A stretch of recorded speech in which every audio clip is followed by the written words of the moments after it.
കേസിൽ മുകേഷിന്റെ മുൻകൂർ ജാമ്യം റദ്ദാക്കണമെന്ന് സർക്കാർ. മുൻകൂർ ജാമ്യം നൽകിയ ഉത്തരവിനെതിരെ ഹൈക്കോടതിയിൽ അപ്പീൽ നൽകും. സെഷൻസ് കോടതി വിധിയിലെ പിഴവുകൾ ചൂണ്ടിക്കാട്ടിയാകും അപ്പീൽ.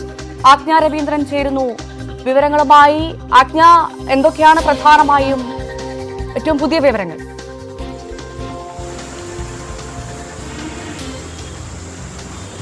ഭവ്യ, ഇതുമായി ബന്ധപ്പെട്ട് ഡയറക്ടർ ജനറൽ ഓഫ് പ്രോസിക്യൂഷന് അന്വേഷണ സംഘത്തിന്റെ കത്ത് ലഭിച്ചിട്ടുണ്ട്.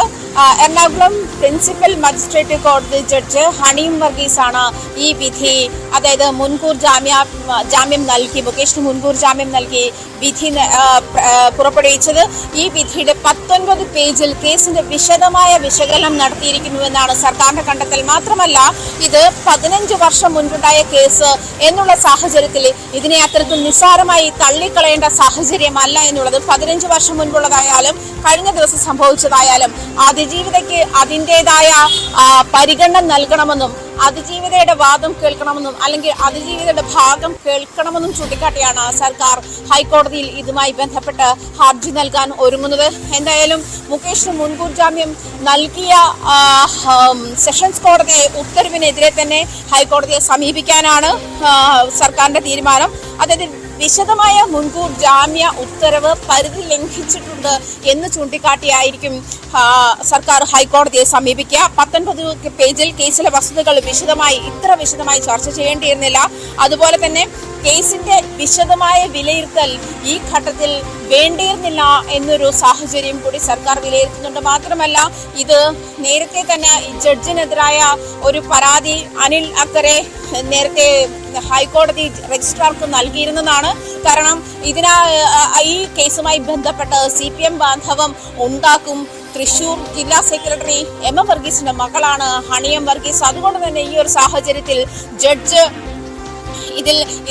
ഇത്തരത്തിൽ വിധിയെ മാനിപ്പുലേറ്റ് ചെയ്യാനുള്ള എല്ലാ സാഹചര്യവും നിലനിൽക്കുന്നുണ്ട് എന്ന് ചൂണ്ടിക്കാട്ടി തന്നെയായിരുന്നു അനിൽ അക്കരയുടെ പരാതി. അത് അദ്ദേഹം സോഷ്യൽ മീഡിയകളിലൂടെ ആ ഒരു പോസ്റ്റും സോഷ്യൽ മീഡിയയിൽ അദ്ദേഹം അത്തരത്തിലൊരു പോസ്റ്റ് ഇടുകയും ചെയ്തിരുന്നതാണ്.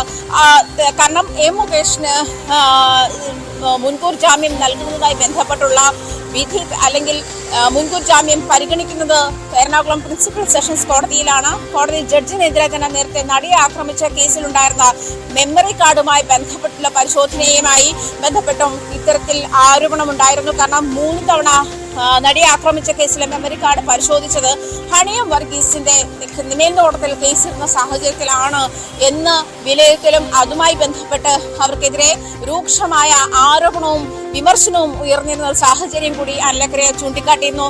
എന്തായാലും ഇപ്പോൾ സർക്കാർ ഇതുമായി ബന്ധപ്പെട്ട് ഹൈക്കോടതിയെ സമീപിക്കാൻ ഒരുങ്ങുകയാണ്. കാരണം മുകേഷിന് നൽകിയ മുൻകൂർ ജാമ്യം റദ്ദാക്കണമെന്ന് ചൂണ്ടിക്കാട്ടി തന്നെയാണ് സർക്കാർ ഹൈക്കോടതിയെ സമീപിക്കാൻ ഒരുങ്ങുന്നത്. ഭവ്യ, തീർച്ചയായും മുകേഷിനെതിരെ സർക്കാർ മുൻകൂർ ജാമ്യം റദ്ദാക്കണമെന്ന് സർക്കാർ മുൻകൂർ ജാമ്യം നൽകിയ ഉത്തരവിനെതിരെ ഹൈക്കോടതിയിൽ അപ്പീൽ നൽകും. സെഷൻസ് കോടതി വിധിയിലെ പിഴവുകൾ ചൂണ്ടിക്കാട്ടിയാകും അപ്പീൽ. ആജ്ഞ രവീന്ദ്രനാണ് വിവരങ്ങൾ പങ്കുവച്ചത്.